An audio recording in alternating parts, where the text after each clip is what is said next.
नाजरीन, हम Catholic TV की तरफ से प्रोग्राम तारीख़ कलीसिया की चौथी किस्त के साथ आपके सामने हाज़िर हैं। इसमें हम ख़ुसूसी तौर पर देखेंगे सन 150 से लेकर 200 साल तक, यानी कि इन 50 साला दौरानिए के दौरान किस तरह से कलीसिया जो है वो परवान चढ़ती है और किस तरह से ईमान जो है वो आगे बढ़ता है। इस ज़माने को हम आबाए कलीसिया का ज़माना भी कहते हैं। इसमें हम देखते हैं कि जो कि बहुत ज़्यादा आज़ारसानी थी, सख्त आज़ारसानी थी यहूदियों की तरफ से और रोमन शहनशाहों की तरफ से। तो अभी इसमें काफ़ी नरमी आती है, अभी पुरअमन माहौल है, दौर है। और ख़ुशी की बात यह है कि खुदावंद यीशु मसीह जो मुर्दों में से जी उठा, बहुत से लोग जो हैं वो यीशु मसीह के पैरोकार मसीही मोमनों के रवैयों को देखकर, किरदार को देखकर, उनके अमन और सलामती को, फ़लसफ़े को देखकर बहुत से बड़े बड़े दानश्वर दूसरी कौमों के गैर अक़वाम के जो है वो मुतासर होते हैं और फिर इसको समझने की कोशिश करते हैं। और बहुत से लोग जो हैं इसे फिर कबूल करना शुरू करते हैं और बड़े बड़े मुसन्निफ़ीन जो हैं वो मसीहत के बारे में लिखना शुरू करते हैं। और ये सारे अमल के साथ जो है वो मसीही ईमान को बहुत फ़ायदा हुआ, मसीही ईमान जो है वो फ़रोग पाता है। तो इसी सिलसिले में हम जो है आज की हमारी गुफ्तगू होगी ये 50 साल यानी 150 से लेकर 200 साल के दरमियान में जो दौरानिया है। तो मेरे साथ शरीके गुफ्तगू रहेंगे बाबू असलम पीटर साहब। हम बाबू जी आपको प्रोग्राम में खुश आमदीद कहते हैं। हाँ जी बाबू जी, मैं आपका शुक्रिया अदा करता हूँ और ख़ास तौर पर कैथलिक टीवी के नाजरीन का भी जो हमारे प्रोग्राम को बड़ी दिलजमी से, शौक़ से देखते हैं, और इसके लिए मैं आपका भी शुक्रिया अदा करता हूँ। हाँ, तो शुक्रिया बाबू जी। हम जानना चाहेंगे सबसे पहले कि जैसे सियासी सूरत हाल बदल रही है और इसमें हम देखते हैं कि पहले डोमिशियन के दौर में बहुत ज़्यादा जुल्म था, फिर तराजान के दौर में भी जुल्म था, लेकिन कुछ नरमी आ गई। तो इस वक्त के जो सियासी बड़े बड़े रहनुमा हैं उनके बारे में हमारे नाजरीन को कुछ बताएं। आए हम थोड़ा गौर करते हैं रोमी सियासी रहनुमाओं के बारे में। तो रोमी कैसर या वो शहनशाह बड़े पावरफुल थे, जैसा हम देख चुके हैं, और तारीख़ के अंदर उनके जुल्म की बड़ी मशहूर दास्तानें हैं।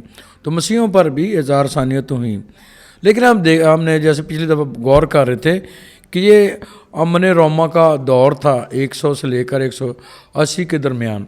तो अभी 161 में और 161 से लेकर 180 के दौरान मार्कस ऑरेलियस ये शहनशाह रोम या कैसर था। और इस दौर में भी ये अमन रोमा का चूँकि दौर था, इसलिए इस दौर में मसीहों को बेशक अज़ाएँ और इज़हार सानियाँ तो दी जाती थी, लेकिन इज्तिमाई तौर पर इतनी बड़ी इज़हार सानियाँ नहीं थी। दूसरा जो मार्कस ऑरेलियस था, ये एक बड़ा मुदब्बर लीडर था। इसने मुल्क के अंदर बहुत सारे सिस्टम या निज़ाम को बेहतर किया, जिससे मुल्क में काफ़ी बेहतरी आई। और फिर इसलिए भी इसको अमन का दौर कहते हैं कि इस दौर में जो रोमी कैसर या शहनशाह बनते थे वो बड़े क्या कहते हैं, क्या काबिल बनते थे, आला काबिलियत के हामिल बनते थे। लेकिन फिर इसके बाद हम देखते हैं मार्कस ऑरेलियस के बाद, और उसका बेटा जो है कमोडस वो बना है शहनशाह। तो ये एक तरह से अब आबाई शहनशाह बनने की रवायत पड़ी। तो कमोडस इतना ज़्यादा काबिल शहनशाह नहीं था, जिसकी वजह से क्या हुआ कि उसके दौर में ये जो 177 में वो अपने वालिद के साथ उसने शुरू किया और 190 तक वो कैसा रहा, तो थोड़ी देर ही अपने वालिद के बाद रहा। तो इस दौरान क्या हुआ कि मुल्क के अंदर अनारकी फैल गई, खाना जंगी, तफ़ाइफ़ुल मुलूकी फैल गई। तो मुल्क का जो अमन का जो एक शराजा था वो बिखर गया। इसलिए बहुत सारे जो रोमी सल्तनत के साथ मुल्हिक मुमलकतें थीं, उन्होंने रेशा दवानियाँ शुरू की, बगावतें शुरू की, और उन बगावतों के नतीजे में रोम के अंदर जो अमन है वो काफ़ी ख़राब हो गया। फिर इसलिए क्या होता है कि जब वो कमोडस शहनशाह ख़त्म हुआ तो उसके बाद 193 में लगातार एक ही साल में 3 शहनशाह बदले हैं। तो जैसे 193 के पहले जो साल के शुरू के महीनों में ये पर्टिनेक्स बना, और फिर उसके बाद ये 3-4 महीने रहा, उसके बाद 3-4 महीने के लिए डिडियस जूलियानस बना 193 में ही, और फिर इसी तरह से सेप्टिमस वायरस ये जो है बना सेप्टिमस वायरस, ये 193 से 211 तक ये काफ़ी बेहतर रहा उस इन बाकियों के हवाले से। तो इसने तकरीबन 18 साल तक हुक्मरानी की है। फिर हम देखते हैं कि इसी दौर में एक और जो कारा काला है, ये एक शहनशाह था 198 से लेकर 217 तक रहा। तो ये रोमी उस वक्त के सियासी रहनुमा थे जिन्होंने क़यादत की रोम की, और बहुत सारी जो अमन की सूरत हाल थी वो इनकी क़यादत में ख़राब भी हुई थी। शुक्रिया बाबूजी, बहुत अच्छे। अभी मैं जानना चाहूँगा, जैसे हम पिछली बार वाक़यात पर देख रहे थे 130 में जो है वो हम देखते हैं कि जस्टिन शहीद जो है, जो रोमन सिपा सलार था, वो मुतासर होता है, तब्दील होता है और यीशु मसीह को कबूल करता है। फिर हमने बरकोकब जो अपने आप को मसीहा कहता था उसके बारे में सीखा। तो मैं चाहूँगा कि इस दुरानिया में यानी 150 से सन 2000 के दौरान जो अहम वाक़यात हुए उनके बारे में हमें कुछ बताएं कि उस वक्त जो अहम वाक़यात हैं वो कौन से हैं।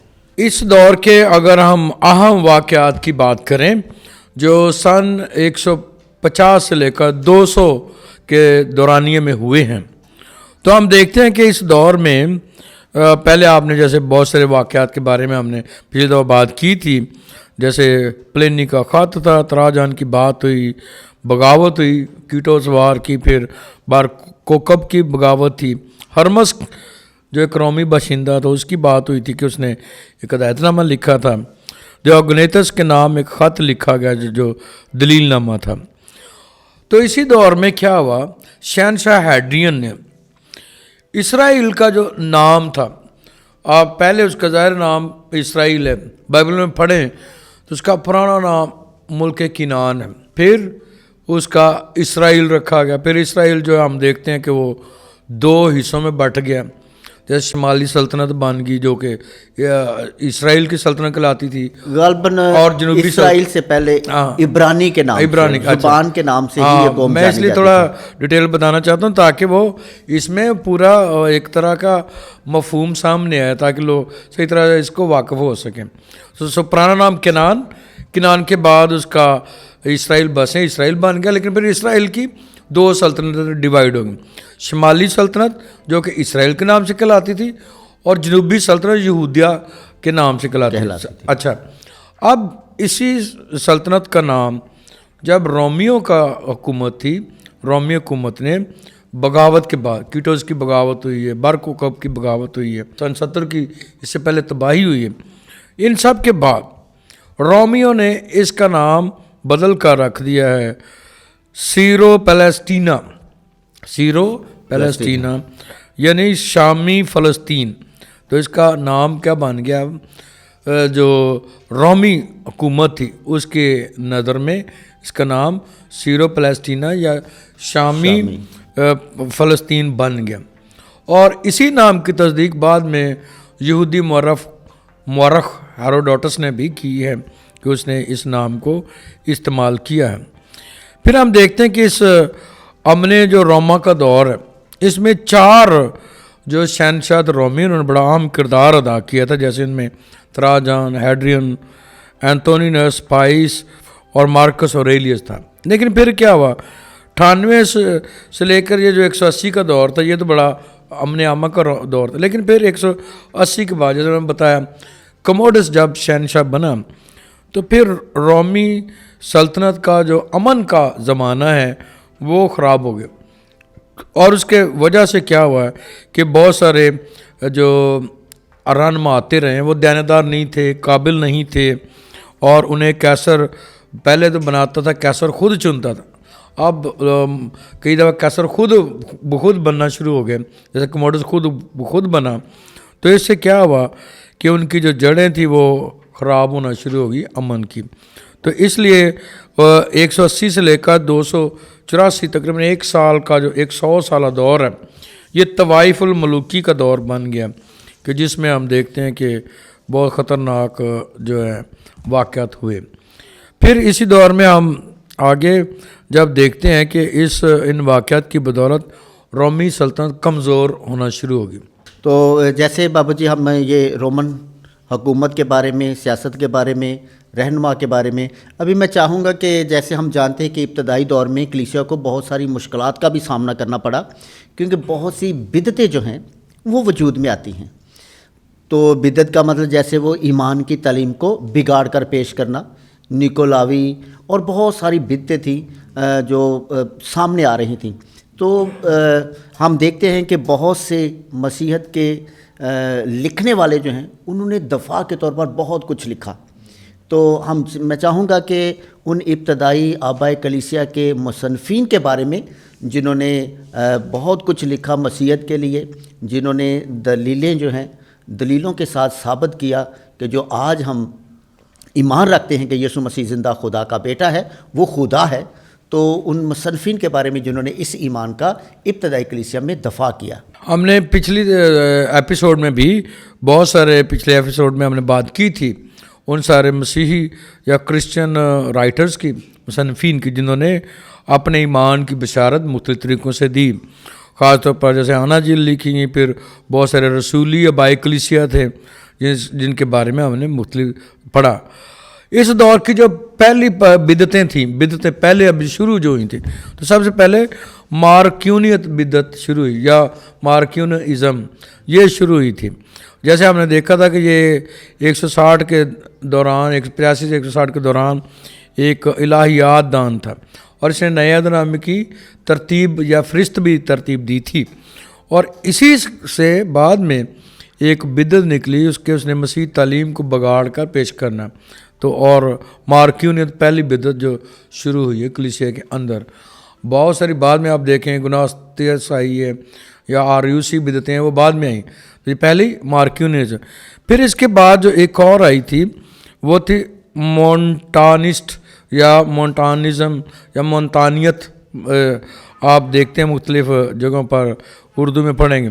یہ ایک بدعت شروع ہوئی اور ان بدعتوں کا جواب اس وقت کے رائٹرز نے دیا. جیسے ہم دیکھتے ہیں کہ جسٹن شہید کی بات کرتے ہیں. تو جسٹن جس نے کہ 130 میں وہ کنورٹ ہوا تھا مسیحیت میں، وہ پہلے رومی تھا اور سامریہ کے شہر نابلوس کا رہنے والا تھا. اور نابلوس میں رہتے ہوئے وہ دراصل ایک فلسفی تھا، فلسفہ دان تھا اور یونانی زبان کا ماہر شخص تھا. لیکن بعد میں وہ ایک بزرگ مسیحی کے ایمان کی بدولت وہ مسیحیت میں شامل ہو گیا. اور جب وہ مسیحیت میں آیا تو اس نے کیا کیا، اپنے فلسفے کو مسیحی تعلیم کے لیے استعمال کیا. اور اس نے پھر ٹریفو ایک جو یہودی تھا اس کے ساتھ مکالمہ کیا اور اس مکالمے میں اس نے مسیحیت کو مسیح تعلیم کو اجاگر کیا، پیش کیا. اور پھر اس نے دلیل نامے لکھے 2، ایک 155 میں لکھا تھا اس نے روم میں، اور پھر ایک اور سن 161 میں اس نے دلیل نامہ لکھا تھا. دلیل نامہ سے مراد ہے کہ اپنی مسیح تعلیم کو اس نے پیش کیا تھا یہودیت کے خلاف اور باقی جو اس وقت کے رومی اور یونانی مذاہب تھے ان کے خلاف پیش کیا تھا، کہ مسیحیت کو اجاگر کیا تھا. پھر ہم دیکھتے ہیں کہ اس میں مالیتو آف ساردیس ہے. تو یہ ایک 180 میں تھا، یہ سردیس کا بشپ تھا اور اس نے بھی اپنی تعلیم سے مسیحیت کو پھیلایا، مسیحیت کو اجاگر کیا اور مسیحیت کے بارے میں لکھا. پھر ایک جو بڑا نام اس دور میں ہم دیکھتے ہیں وہ ہے ترتولین. آپ نے سنا ہوگا ٹرٹولین یا ترتولیان بھی اس کو کہتے ہیں. یہ 160 سے 220 کے درمیان ہوا. یہ کارتھج کا تھا. کارتھج یہ شمالی افریقہ کا ایک علاقہ تھا، تو کرتاجنا بھی اس کو کہتے ہیں.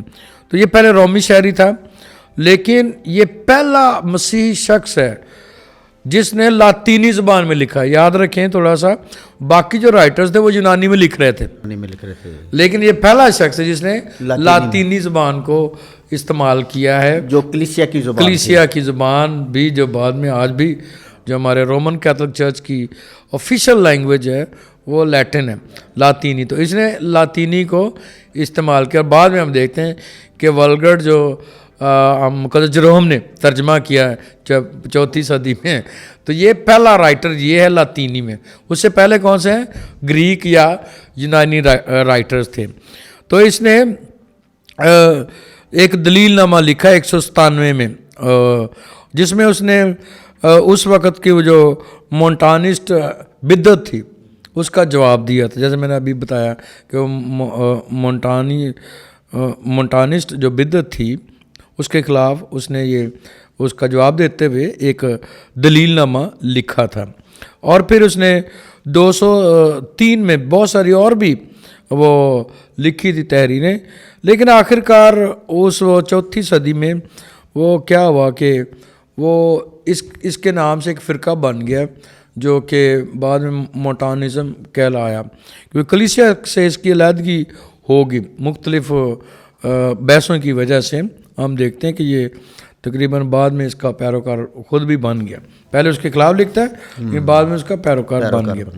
پھر ہم دیکھتے ہیں ارینیس ہوا ہے 180 سے 202 کے درمیان. تو یہ ارینیس ایشیا کوچک کا باشندہ تھا.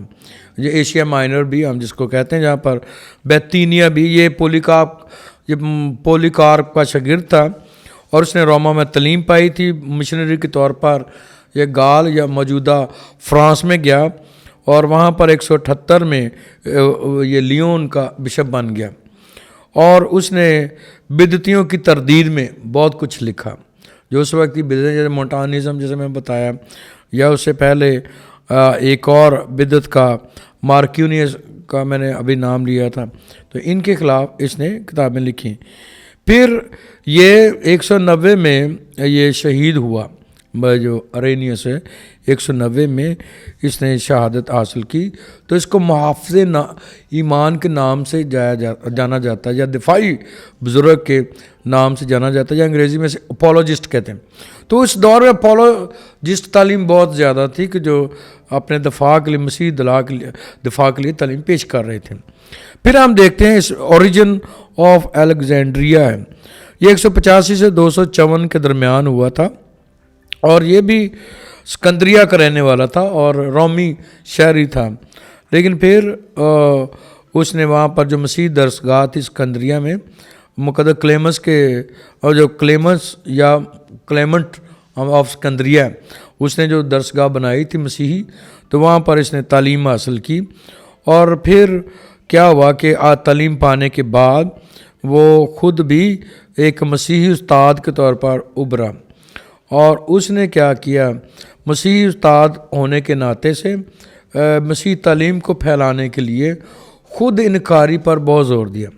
لیکن اس نے اسے ایک غلطی جہاں ہم دیکھتے ہیں کہ ہوئی ہے کہ اس نے مقدس متی 19 باب کی 21 آیت کے مطابق، جیسے یسوع نے کہا تھا کہ کئی لوگوں نے اپنے آپ کو خدا کی بادشاہی کے لیے کھوجا بنا لیا، تو اس نے بھی کیا کیا تھا، اپنی جو آلت ہے وہ کٹوا دی اس لحاظ سے کہ یسوع نے کہا تھا کہ میں خدا کی بادشاہی کے لیے اپنے آپ کو کھوجا بنا لوں. اس سبب سے یہ کلیسیا میں یہ مخنث کے طور پر خدمت سر انجام دیتا رہا، لیکن اور فلسطین بھی گیا، کیسریا میں بھی رہا، مدرسہ بھی بنایا اس نے، بہت ساری کتابیں بھی اس نے لکھی ہیں.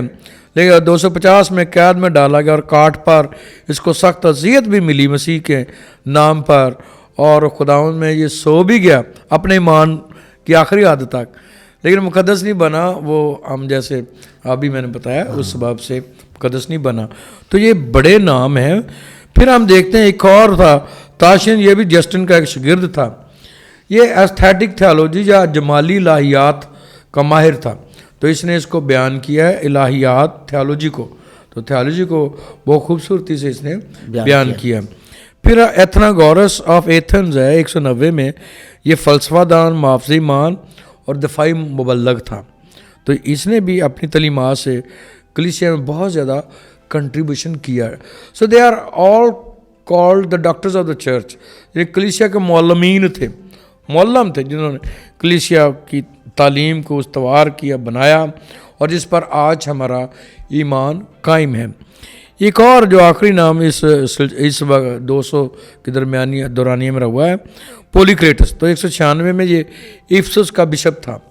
तो ये इस दौर के अहम मसीही मुसन्नफीन भी थे, मुबल्लिगीन भी थे, मुहाफ़िज़ ईमान भी थे, और दफ़ाई तलीम के अलमबरदार भी थे। हम खुदा का शुक्र अदा करते हैं कि ये अजीम लोगों के सबब से ईमान जो है वो महफूज भी हुआ और आने वाली नस्लों और आज हम तक पहुंचा है।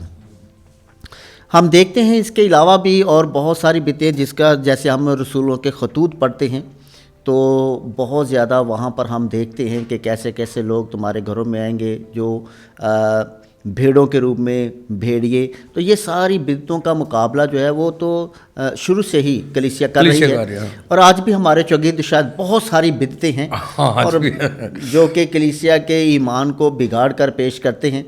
लेकिन खुदा का शुक्र हो कि खुदा ने इस मंसूबे में एक अहम तरीन हमें बाइख्तियार हस्ती बख्शी है, जिसे हम जैसे मुकद्दस पतरस को बाइख्तियार हमारे लिए एक हस्ती जो है वो हमारे लिए बख्शी, जिसकी तख्त नशीनी के सबब से आज भी वो इख्तियार कलीसिया में मौजूद है। और ये सच है साबर के आज भी बहुत सारी तालीमात को बिगाड़ कर पेश किया जा रहा है, और ये भी अंजील की सदाकत है। दूसरी तरफ देखें मुकद्दस मत्ती के अंजील और दीगर अंजील में और खतूत में भी ऑलरेडी बताया गया कि बहुत सारे ईमान को ख़राब करने वाले यीशु के नाम से आएंगे और वो क्या करेंगे, बहुतों को गुमराह करेंगे, यहाँ तक कि बरगजीदा लोगों को भी गुमराह करेंगे, और ऐसा हो रहा है।